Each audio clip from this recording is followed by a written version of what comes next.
You know, all I want to do right now is play some Resident Evil, not even gonna lie. And since video games are on the brain... It's no longer enough for a video game to just be fun. In fact, I'd argue to the internet, fun is secondary to the meaning and the political message behind the game. Alrighty, let's go ahead and deconstruct this.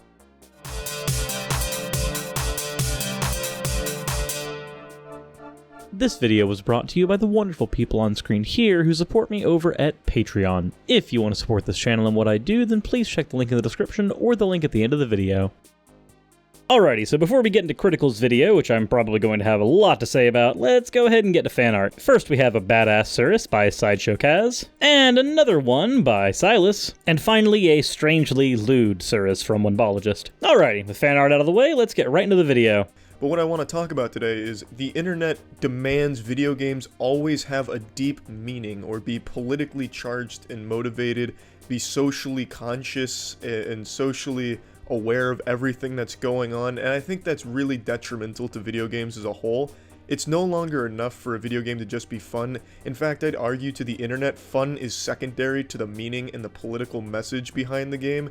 So, I'm going to go ahead and have a few disagreements. The first one is going to be that fun is usually going to be the primary factor. However, there are some video games that are going to be more about the political message carried out by them than anything else. People are going to look more for the message and undertones in an RPG, for instance, than they are going to in, say, a platformer or a collectathon. Speaking of RPGs, one of the video games that's getting a lot of buzz lately because of this is, of course, Cyberpunk 2077. What with its inclusion of the ability to create a trans character specifically, not just a character that's male or female. On top of the fact that corporations within the story of that game actually use trans actors as advertisements in the same way that any other model is used today. This caused a lot of buzz in the political sphere around that particular game, but this is something that's analyzed a whole lot more than, say, in a platformer like Mario Odyssey, where, if memory serves, most of the controversy around the way that game designed its levels was that it had one stereotypically Mexican-themed level, and even then, the buzz around that died pretty quick.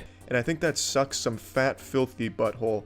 That makes every game uninteresting to me. I think politics is very unenjoyable as a topic. I don't get political. I never get political. I think it's a very boring world. There's no entertainment to be had. It does nothing but isolate people, lead to arguments. It's not fun. Okay, so just don't pay attention to the political undertones. There are video games like Deus Ex from years ago that have had overt messages that were political in every sense, and the game was enjoyable as a first-person shooter/RPG hybrid as much as it was for the political conversations that could be surrounding it. While one person may not enjoy the mechanics of a particular video game, they may actually enjoy some of the socio-economic stuff that happens within it. As an example, someone might be entirely bored with the idea of grinding a character to max level in World of Warcraft, but be enthralled with the auction house and how the prices fluctuate back and forth. Or, again, you can have somebody that is equally bored with both the socioeconomic aspect of WoW and in the gameplay, but you might be able to get their ear turned if you talk about the corrupted blood incident from years ago, wherein, due to a glitch, hunters were able to spread the corrupted blood plague from Hakar into major cities. This incident has actually allowed people to create models for how infections can spread. So you can be isolated from every aspect of that particular video game, but that part of that game's lore and history can pique your interest. So if you don't like the politics in a particular game, just ignore them. It's pretty easy to do. But at least recognize that there has never been a point in your life where video games have been apolitical. At least since we got to the point where video games could tell complex stories. Politics is never something fun.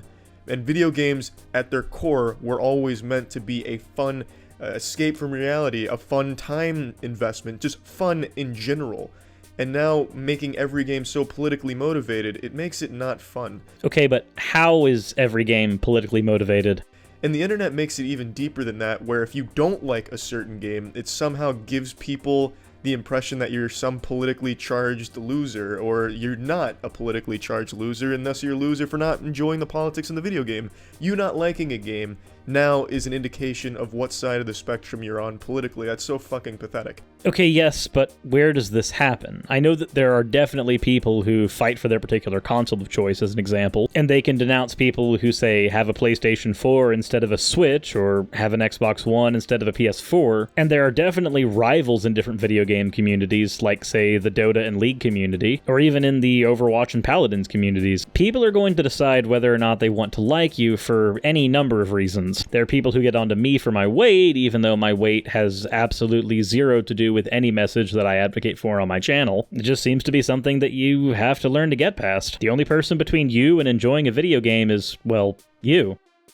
I think making and demanding games conform to what you personally believe is really sad, and it really holds games back. Not that I think if we didn't have politics, games would have reached this level where we're traveling to Mars to play the newest VR, AR experience or anything, but games wouldn't be so samey. Most video games that come out these days follow the same formulas, and for the most part deliver the same messages. I can take or leave the message. There are games that I believe should have powerful messages, ones that are intended to, but for the most part, games are just supposed to be fun, and I'm not there to dive deep, feel something in the real world, a thought-provoking experience where I'm jerking off in front of a candle and really reflecting on the game's message and themes. Okay, so just avoid games like Undertale or Detroit Become Human, or the upcoming Cyberpunk 2077. Stick to playing something like, what, Sonic Forces? That'll definitely make you enjoy life a lot more. As far as video games becoming more samey, that seems to be the case with a lot of AAA titles, but have you checked the indie market? There are tons of games on the indie market like Shantae, or A Hat in Time, or even Enter the Gungeon, that offer wholly unique experiences that will definitely suit your tastes. That's not what I play games for. I'm there to have a good time. Now, why I'm bringing this up is because a channel called Extra Credit released this video called Stop Normalizing Nazis. This video is an objectively large pile of dog shit. It is a horrible video no matter how you spin it. Their message is very clear. Basically, in this video, what they're saying is the old debate of video games cause violence, but they spin it as video games cause Nazis. These people are so fucking shameless, they go as far as to compare playing as a terrorist in Counter-Strike to making people into terrorists in the real world. I mean, yeah, and Extra Credit's take on that was absolutely horrible. You can even look at the like to dislike ratio on that video and see what I mean. To summarize my take on their video, the normalization of Nazis is definitely not to be attributed to being able to play as a Nazi in a video game, or even a Nazi appearing in a video game. And you definitely don't need to have some instructional course in the beginning of playing whenever you happen to play as the terrorist organization or as a Nazi that makes you feel bad because you're playing as the bad guy. You're playing in a fictional environment. But it seems to me that your point has been that all video games have become a political landscape and you don't like that, and your example is pointing to an Extra Credits video, one that is not representative of the industry as a whole, but just of one channel's opinions. A very large channel's opinions, but still just one channel. It's really sad and pathetic, and no one agreed with their message. Even the most politically charged gamers disagreed with how they framed their message. But this made me realize just how ingrained politics and social shit are in the video game industry, and I think it's just not good. I think it's ass. I think it's just straight hairy ass. So are you advocating for any video game that would happen to carry a complex message to just not? Because that's a quick way to remove games like Final Fantasy X, Deus Ex, and other heavily storied games that happen to have a lot of subtext. And if you don't think that that subtext is there, it definitely has. It's always been there. I mean, hell, just look at a game like Resident Evil. In almost every game, except for a select few, your enemy isn't the zombies or the undead abominations that you find yourself fighting against. Your actual enemy is a corporation. Your real battle is against an unchecked corporatist system, one that managed to get their fingers in enough pockets, especially those of offshore governments, so that they could start making their money by selling bioweapons. This is usually told via the subtext in games like Resident Evil 1, 2, and 3, and then it's told a lot more overtly in games like Resident Evil Revelations. Even Resident Evil 4 begins by telling the player that the stock market crash of the Umbrella Corporation means that they're no longer the central enemy, and instead you find yourself dealing with a religious cult that has captured the president's daughter, and yeah, There's definitely no politics in that at all. Please note the sarcasm. These are all things that are not to Resident Evil's detriment. These are all things that are definitely in its favor. They establish the underlying lore and the motivations for all the characters in the game, and they provide context for the player so that they understand why they are where they are, doing what they're doing. If you were to remove politics from that particular game franchise, it would cease to function. Games like Deus Ex that talk about the ethics of augmentation and corporate power, those would cease functioning as well. Hell, even the Mario franchise actually wouldn't function terribly well anyway, because capturing the princess isn't about the sexual libido of the plumber trying to grab her, but more about the political power and clout that's gained by capturing a monarch's daughter. You can find political subtext in practically any type of media. It's up to you as to whether or not you want to read into that. Sometimes reading into it's valid, like everything that I've laid out here as far as I can tell. Sometimes it's not valid, like saying that putting a player in the shoes of a Nazi character in a video game where there's absolutely no story context given to that character or their actions, and then a heavily disliked video is released due to that bad take. But at the end of the day, video games are an art form, and art isn't in and of itself apolitical. That video games have become so synonymous with politics and social shit that it's, you feel the need to make a video called Stop Normalizing Nazis, and using fucking Counter-Strike of all things as an example for how it's a bad thing and that you play as a terrorist in a fucking fictional video game. Their arguments in this video suck. They say, you don't opt in to play as a terrorist when you play Counter-Strike. Well, yeah, you do. You fucking bought the game. You know that it's terrorists versus the counter-terrorists. So you opted in by buying the game, by playing the game. They have no argument here. It's really shitty. It's just this really agenda-pushing piece of shit that doesn't work, no matter how you look at it. I mean, this is something that I can at least somewhat agree with, especially since there's nothing about playing as a terrorist in a video game that automatically makes you yourself a terrorist. And in the extra credits video, they go on to say that the answer to this dilemma is just to color all characters red and blue, which would lead to the exact samey video gameness that Critical here seems to have an issue with. It is the political nature of these games that allow them to have unique framing and context. Do you think if the United States wasn't in war with the Middle East, we would have gotten the Call of Duty Modern Warfare franchise? Hell, even the beginning of the Iron Man movie has everything to do with the socio-political context of the times. But that's the video game industry as a whole. The more you look at it, the more you'll, read from a reviewer that the negatives they give a game are almost 9 times out of 10 about the message of the game or the politics of the game, and how the reviewer didn't agree with the main character not being who they wanted the main character to be, or be associated with the group they wanted the character to be associated with, and how it was a missed opportunity that the character's a muscly man instead of a skinny man, or something dumb like that. Like these really nitpicky things, how they want everything in their life reflected in their video game.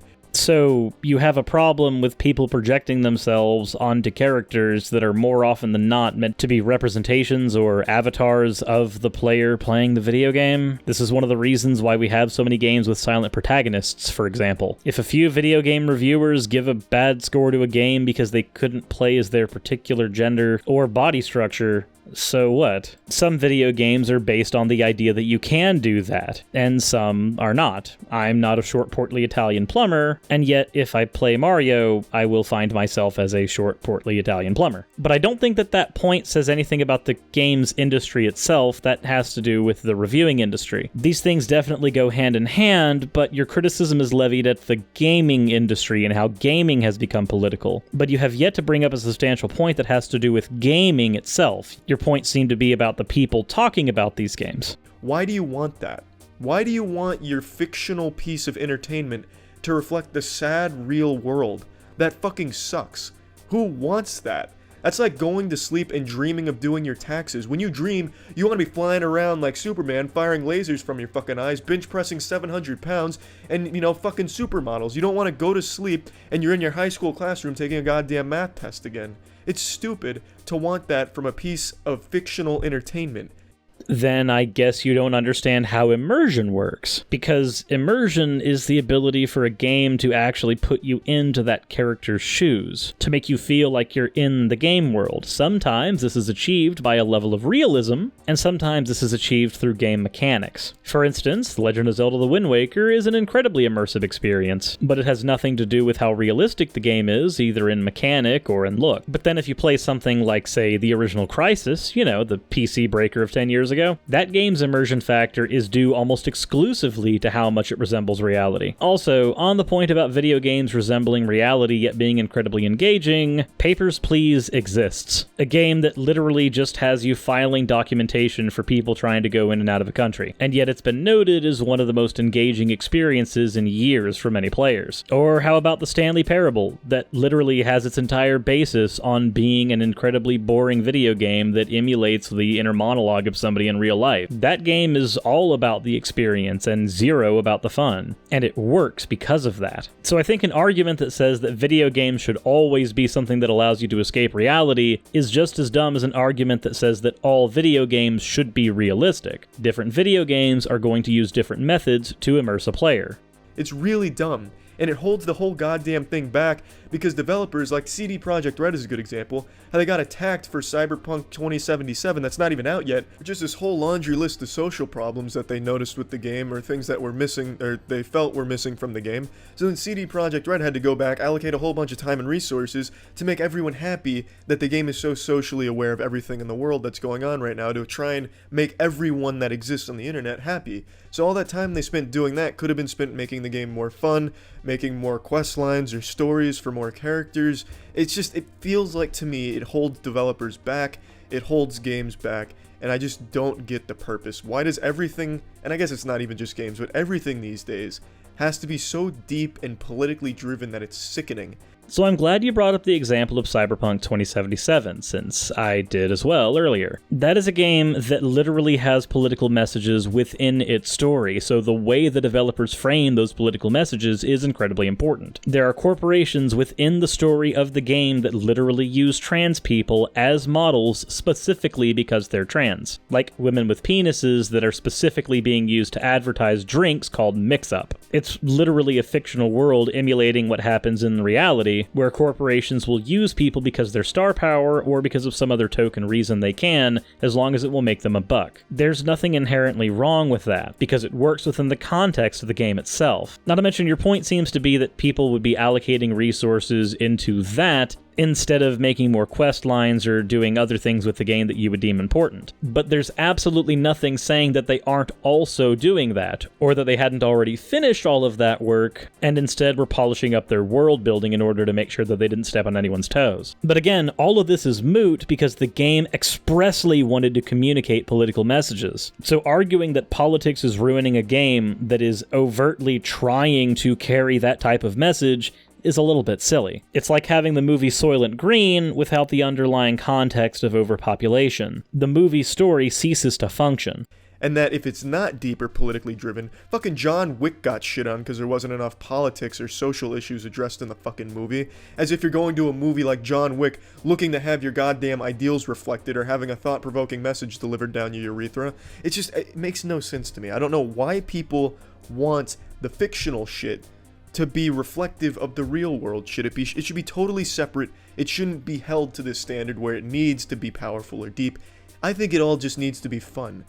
And there's no reason it can't be both. Again, if you personally enjoyed that movie, then the fact that someone else wanted a deeper take from it isn't really a problem. When you argue that the politics should be removed from something because you don't personally enjoy the politics, you would rather have the game mechanics, you open yourself up to the counter-argument of somebody not enjoying anything mechanical in your game and just wanting the politics. Both of those things exist for a reason. These extra layers that are added to video games that allow for conversation don't take away from gaming. They add to it as an art form, because that's what art does. It makes you think. It makes you feel. Some art is strictly popcorn material, and some art has deeper meaning. And both are valid, and there's nothing wrong with that. I can enjoy the Resident Evil series just as much for the game mechanics of blowing up zombie heads, as much as I can enjoy it for the social, political, and economic arguments that stem from its story. Or even how games like Resident Evil Code Veronica tackle issues like multi-personality disorder.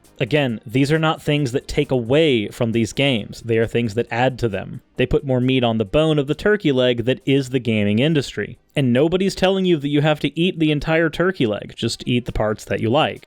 It needs to be entertaining, but that's secondary now, and I think that's a goddamn shame, and I just wanted to vent about it because that goddamn extra credit video was so insultingly bad that it made me open my fucking third eye, made me see the strings that hold this universe together, and made me want to complain about some video game trends. Oh yeah, and also the community manager for Extra Credits is a big asshole. They go on Twitter and they're celebrating the fact that Extra Credits YouTube channel is losing thousands of subscribers. They have the audacity to go on Twitter and say they are happy they're losing subs because it means less bigots are watching their content. And they double down saying we're celebrating the sub loss with wine because we're losing all these bigots. That's so fucked up. And that's just another thing in the video game world. If you disagree, you're a racist, you're a bigot, you're a bad person because you disagree with whatever message was delivered in the video game or even the video about a video game.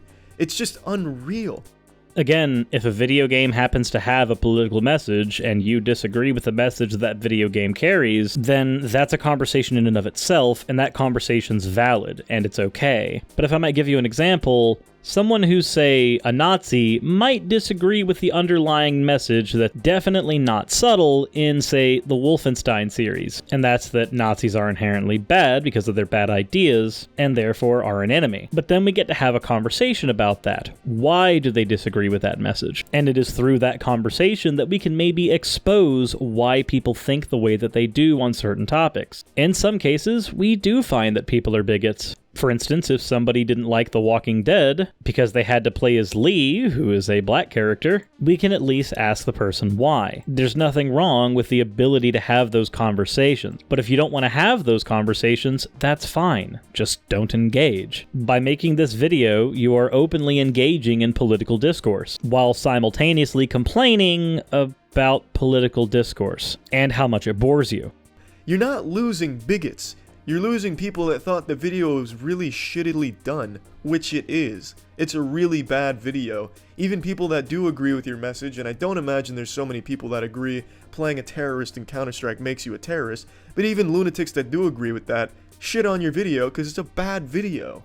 And here's where we do have another point of agreement, because there really shouldn't be a time where you start celebrating losing subscribers because of your awfully bad takes. When you slowly cultivate an audience, whether or not that audience has bigots or not, that's still your audience. Celebrating losing thousands of subscribers sounds like a really bad attempt at virtue signaling, because the question becomes, why were they there in the first place? And to call them bigots, that's just biting the dick that feeds you. I just don't understand. Well, I don't know why they made the video, and I don't know why they're doubling down so hard defending it. Just roll over and admit it's bad. No matter how you look at it, it's a shit video, and you celebrating like this just makes you all look like the biggest douchebags. It's just stupid. Well, I guess the video game spectrum online is fucking wild right now, and I think it's a really toxic environment full of just a lot of bad shit that nothing good comes from it, and it makes video games as a whole and gamers a lot shittier. And that's just my take on the situation.